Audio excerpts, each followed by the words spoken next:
Hey everyone, welcome back to Pop Incursions. I'm Nico. Today we will be discussing the San Diego Comic-Con announcements, the really exciting news, and I'm joined by Smash Trivia John from the Gamma Analysis podcast. Stay tuned.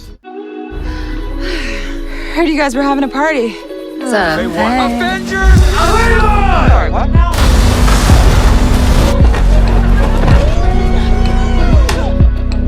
And I will return for judgment. Avengers!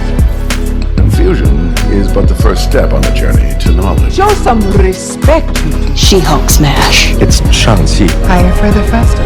You need to back off.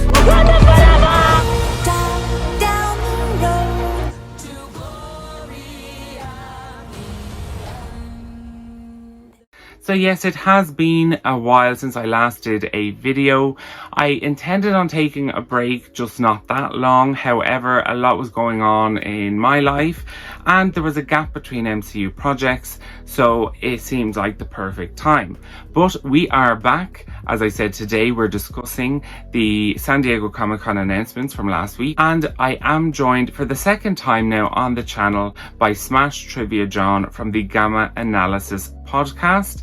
Hi John, how are you? I'm doing good. How about you? All good, excited with all those announcements. I suppose before we get into the specifics, what did you think overall, how it all went? I'd say very disappointed by how little they talked about. We were led to believe this was going to be another really big Comic-Con panel from them, and then it really wasn't. Yeah, I agree there. I was disappointed we didn't get like a slate and this is the projects. And I get that obviously they had big announcements and news, but I think they could have still given us a bit more of an idea of, you know, what projects are coming before the two Avengers and in between, because for me anyway right now it seems like we're rushing to get to Avengers and it's a little bit unsettling anyway for me. We had heard about, you know, like Shang-Chi 2, Doctor Strange 3, Thor 5 and stuff like that, and even when you look at so far what dates they have that aren't yet filled, there's not a lot of them. Yeah, I also though, and this is something I've felt ever since the start of Phase 4, I don't like that we're going right to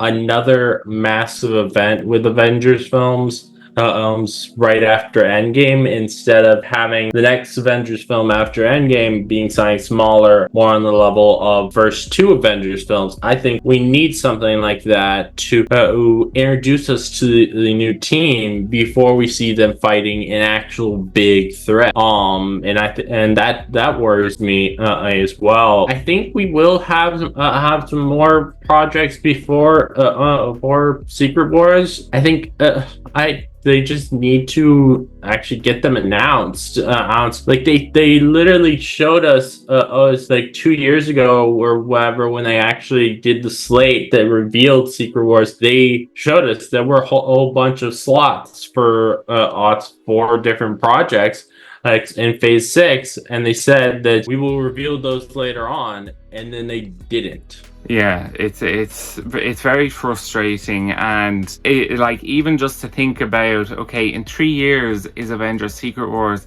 it's like, wait, that can't be right, because we're only getting into the dust settling after Endgame and looking like it appears to start looking like some teams are about to be formed, but then they go straight into, as you said, another really high stakes level event, and I don't know if they're going to actually have the time to portray to us that the teams are actually assembled and can work together, because I don't think there's going to be a project where we're going to see that Avengers team form before the big Doomsday and Secret Wars, and because of that, is that going to just result in like another Infinity War where everyone's all over the place and they're just scrambling to do the best they can without actually being able to coordinate with each other like a proper team in Avengers 1 and 2. So at San Diego Comic-Con, we got the Thunderbolts cast lineup. We obviously have Yelena Belova, we have Bucky, we have John Walker, or US agent, or the former Captain America from Falcon and the Winter Soldier. We have Val, or Valentina, played by Julia Louis-Dreyfus, who was in a lot, who was in Black Panther, Black Widow. But I'm very excited to see her finally kind of be in a forward position in a project. And she actually, I don't know if you saw, but Julia Louis-Dreyfus actually put up a video only today or yesterday, and I couldn't tell you where they were, but it was just a very dry, rocky kind of landscape, and she actually had blonde hair, and she said that she can't talk too much about it, but this was from, you know, the Thunderbolts. But very excited. And actually in one of the interviews she said that she finally got to get physical, which we haven't seen from Valentina yet, so she'll be in the action as well. We also have confirmed Ava, who played Ghost, well, Ava is Ghost, from Ant-Man and the Wasp, which I'm actually very excited to see her again, because obviously it's been a long time, and the actress seems very excited, and she said that the character's in a very different place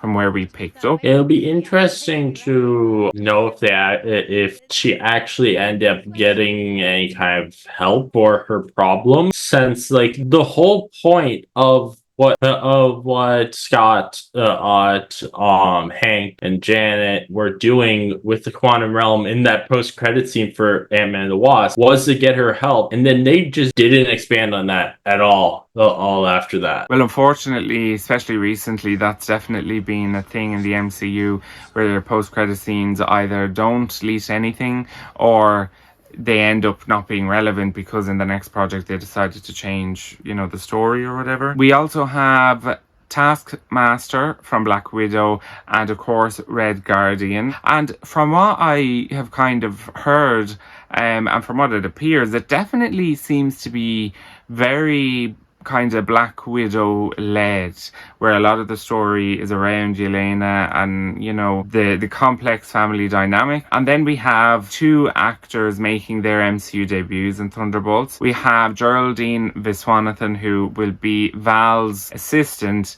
and is heavily rumored to play Songbird. And then we have Louis Pullman, who we all know is going to play Sentry, but they're being coy and just saying he's Bob. But Yeah. we know At this point, I don't know why they're still trying to keep that secret, when it's like the most obvious secret in the world. Before the current Sentry being cast, the previous one was Stephen Yeun, and he literally let it slip to Robert Kirkman, and who was the showrunner on his other superhero show. Like, I feel like at this point they just need to let it out, just say, yep. Yeah, Sentry's in this. we all know, you know, there's no doubts over who he's playing. Although perhaps maybe later in the year, if we get a trailer, they might, you know, give up the ghost and finally just put it out there. You know, there's no disputing it, that's who he's playing, so just come out and say it already. As well with the Thunderbolts, it definitely crosses my mind whether is everyone going to survive or not, because it definitely, you know, everyone's comparing it to the Suicide Squad, and I mean, I think they will, but that's only because as another thing that was announced at Comic-Con is that the Thunderbolts will appear in Avengers Doomsday. So I think that they are going to all make it out, and they're just gonna be kind of for Avengers Doomsday what Guardians of the Galaxy was for us for Infinity War. I like that comparison, actually. I know we've said it, but I do think if they weren't rushing to Avengers, I feel like their fates may have been a bit more, you know, at risk of not surviving the mission. But because it's literally a year later and they're going to be in Avengers, then of course they want them all, or most of them anyway, to survive. But as well, for example, with the Thunderbolts, it does seem like there may have been an opportunity if it was successful for, say, a second film, but that doesn't, seem to match now with what's going on with Avengers. And again, I don't think all those characters are going to make it out on the other side of Secret Wars, which is why I don't think a second film like that may be on the cards, although it probably should have been. And one thing everybody's kind of guessing and talking about is this asterisk. It's the most talked about asterisk in history. Someone asked Kevin Feige at Comic-Con, he said they were bullets. The rest of us all have our own ideas or rumors of what it may be. They're thinking that when the trailer comes out, they may change it to Dark Avengers, perhaps. I don't know about that. I feel like they may say something, and they may have like that at the end of the film they're revealed as the Dark Avengers, but I don't think they would have that. They just change the title to that. I think they particularly want the title to be Thunderbolts asterisk. I find the idea of it just being Dark Avengers to be a weird choice, because that is a very specific team in the comics, where each one of them is supposed to be a dark version of individual Avengers. So by having it just be completely different characters, I feel like that changes a lot for that team. It's very hard, I feel like, now, given the new kind of slate with the whole Avengers. I feel like it's a lot harder now to really try and say exactly what the asterisk is for, or what they're even going to do. Like, is this going to be, if they are looking at that Dark Avengers, are they going to try and make this like a world-ending event, or this big or kind of like a mini Avengers film? Is that what they're going for, or is it just a government mission? Because if it's just a government mission and the public don't know about it, there's no reason for it to be Dark Avengers. But if it does become in the public and it's a big threat, then I can see why they may go that direction. So my I guess is as to why they may like change it would be the name, at least within universe, is I would think maybe they do something in the film that is maybe President Ross does not agree with, and he does not want his name on them because his last name is Thunderbolt. It does have his name, and he is the president. Be the president at that point. Could easily see that them doing something he doesn't approve of, and him being like, I want them to make it so it doesn't seem like I'm involved in this. So I think that could be possibly I'm excited for the Thunderbolts. As time goes on, I become more excited for it. Although the biggest thing, and like myself and my husband always wondered this, how the hell is Bucky going to, tie into this? Because obviously he's done a lot of work on himself to get him to a very positive, healthy place. I don't see him being happy about working with US Agent. No, definitely not. Him being in it is probably going to be the one who may be struggling the most with being a part of it or being a part of the team. And as well, given what Wakanda has done for him, because I'm certain that the US wanting vibranium plot is tied into it, and then also tied into the Celestial, and the fact that it's likely adamantium is going to be in that. If he knows that this is anyway related to Wakanda, and the fact that the US wants the adamantium to be able to one up Wakanda, I don't think he's going to want any part of it, because he already pissed them off a little bit by breaking Zemo out, so he needs to be on their good side. Speaking of Zemo, I don't understand why he's not going to be on the team. That really felt like they were setting that up at the end of Falcon and the Winter Soldier. Maybe he may not be a part of the team per se, but maybe he'll have a cameo or a scene where he, but in fairness, because he went, obviously it was easier for Bucky to break him out because he was just in a German prison, but then the Wakandans took him to the raft, so it's a lot harder for him to escape, and he would need, you know, someone with a lot of skills and strength to be able to break him out of there. So would he need to be broken out if he were to be part of the Thunderbolts, because Val is the leader of the CIA. yes, actually. Well, my thing is she still going to be the leader of the CIA then? And now, this is going to be very meta, but I would love if Thunderbolt Ross chose her as VP.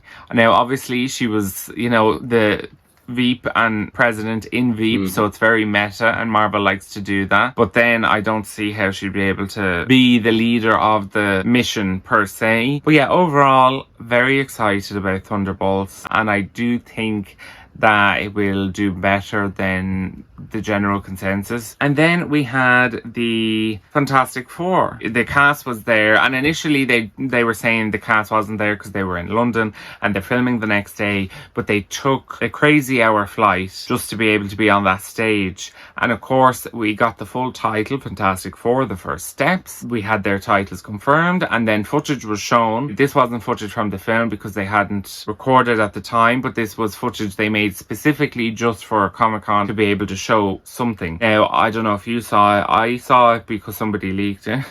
Yeah, I saw it. Oh yeah, this is probably the thing I'm most excited about that they talked about at Comic-Con. I loved the footage that they showed. I particularly like the direction they're going with this, because I've always loved the idea of retro futurism, which is going to be a very big part of this. That I think that's so cool that they're doing that. I'm hoping it feels like retro comics from the 60s. I'd say it will, because a lot of the designs match up with the comics. Very excited. It looks very cool.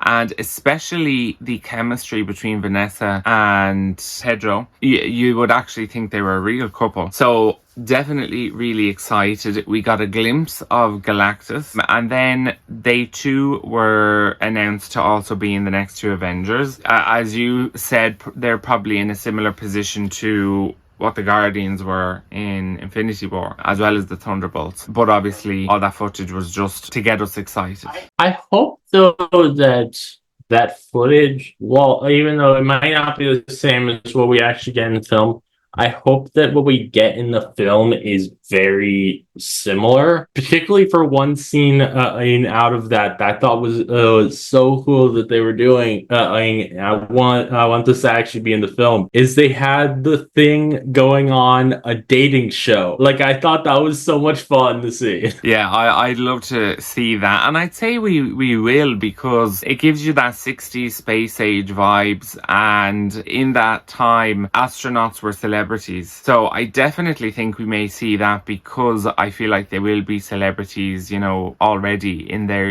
universe. And as well, it's nice to be able to have, you know, fun things, not just all the seriousness and the action of it, but also, you know, the funny, the everyday life things as well.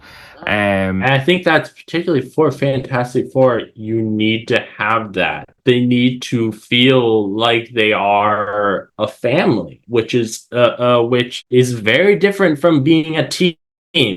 And you need to show things like their dynamic just around where they live, and then also like what the celebrities had, it's like showing stuff like that. I think really is going to be an important thing for this film, and honestly, in my opinion, even more important than the action. I don't I love how Galactus looks, but I don't love that he's the first villain for this version of the Fantastic Four. That's going to take away a lot of focus from their individual character moments. Yeah, no, and that is a good point, because I don't know how after that then you have villains on a next level. You know, if Galactus is the first, definitely need to see and feel like they are like family, and that everyday aspect as well. And then we had the huge announcement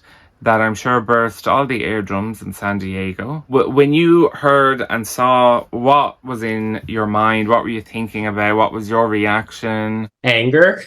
Like, I was not happy about the how Robert Downey Jr. as Doctor Doom. My feelings about that are two sides. It's both negative. One, I think it is annoying that we're not getting proper Romani representation. This is now the third time that the MCU has whitewashed a Romani character, and I think that's a problem. Also, I don't like it because I don't like that they are listening to the audience that wants them to go back to the Infinity Saga. Yeah, no, absolutely. And I do think, or I would hope, that after Secret Wars we will get a different type of Doctor Doom, and hopefully they will actually cast true to the comic. We will get definitely a new Doctor Doom. I don't think Robert Downey's going to stay the Doctor Doom for I don't think that's going to be the case.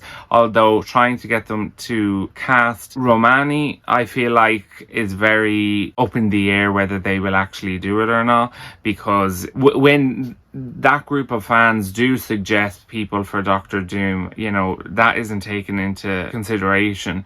They said Cillian Murphy amongst others. Obviously he's not Romani, so if they keep listening, then I don't think they will, but they might. Right, we need to get a Doom that's not just going to be for 2 films but for 10 years. I don't know how I feel about RDJ coming back, and as you said, neither am I very happy that they're listening to the group of fans who want to go backwards, who don't want to just accept that age of the MCU is over and we're in this phase now. I also just don't love the idea of someone as famous as Robert Downey Jr. playing the character, because when you're watching him on screen, are you going to think Doctor Doom, or are you going to think this is Robert Downey Jr.? And that's part of my thing as well, is that with Kang Dynasty, it was a new saga, a new villain with new Avengers. But by bringing RDJ back, we're getting like some alternate form of Infinity War and Endgame, because they will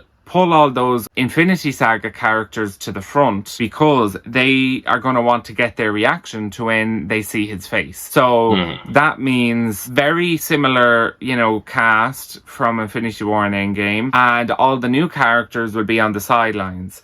And that's not what I was hoping or excited for. I was excited for the Kang Dynasty because it was going to be the new characters that we've met. Now they're going to be pushing out Thor, Hawkeye, Spider-Man, Doctor Strange, all to the front to be able to react to when the mask comes off. And when I'm watching it, I'm going to know, that's Robert Downey, he played Iron Man, and it's all very meta. I feel like it could take you out of the fantasy and the film, and that's what worries me. And the whole, the new characters are probably just going to be pushed to the sideline yet again. So yeah, I'm very undecided of whether I'm on board or not. And it's not that I don't think Robert Downey can do it. I definitely think he can. I think that's kind of the point, is that he did it so well for Iron Man. How are we supposed to view him again as anything else, especially in the MCU, in that environment, with similar people around from when he played Iron Man? Online definitely seems to be very split over it. Yeah, and there's a weird amount of people being jerks to those of us who don't like the casting, and it's like, it's really annoying, because I'm like, I'm sorry that I don't like every single thing that Marvel Studios has done. I don't have to like everything they do, and also I don't have to like when they do something that I feel is morally bad to do by not casting a Romani actor. They're also the same portion of fans who Marvel was listening to with not have as much content come out, and let's stop having messages is in films. I was like, when in reality those messages it means representation. It's just annoying to me that that small but loud, toxic part of the fan base is what they're listening to, instead of listening to the people who want them to be going forward and be progressive and enjoy having a lot of content. Then particularly a lot of content that's for different kinds of audiences. Yeah, and I do think that in turn, you know, won't help Marvel's case, because now thankfully I do enjoy most of what Marvel puts out. But if I was someone who only related and liked more of the newer projects that were more, as you said, representative of the world, of the population, then you're not continuing to make content for that portion of the fandom. So you're reeling people in, but then because the loud portion is speaking up, you're saying, okay, I'll listen to you. You got your one season of whatever, and, you know, either like the new stuff we're putting out, or you can just rewatch the same thing 50 million times, instead of going, okay, well now we have, you know, new types of fans. Let's continue to make content for everyone. You know, don't go off and try these new things, but then just leave the fans high and dry and go back to the usual format, you know? Yeah, there should be Marvel content for every kind of fan, and well, except for bigots, but every other kind of Marvel fan. And people who like action, people who like comedy, people who like mystery, people who like thriller, people who want the everyday lives of these superheroes, people who want street level, people who want cosmic. Every kind of fan should be able to get the kind of content they want. And it saddens me that there are people who act like if particular content is not made for specifically their audience, that you're like, oh, it's bad quality, when simply it wasn't made for them. I personally don't understand what's so hard about just respecting the fact that people will have different likes and dislikes, and it's okay if I don't like something, but I shouldn't be going around trying to stop everyone else from enjoying it. But for whatever reason, and if you don't want to watch something's not made for you, just don't watch it. Like, not that big of a deal. You don't have to watch everything.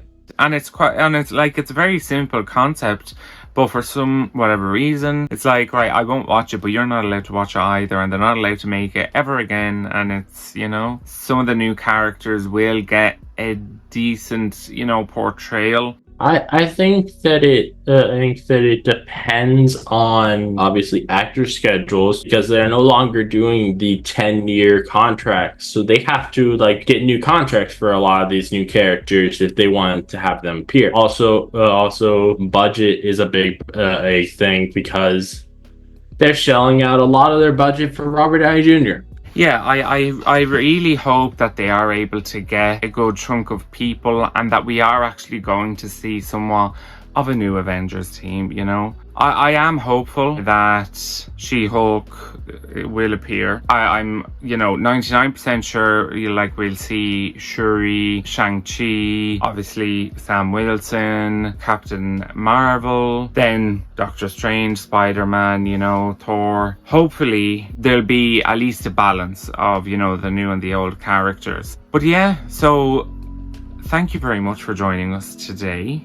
You are always welcome at the channel.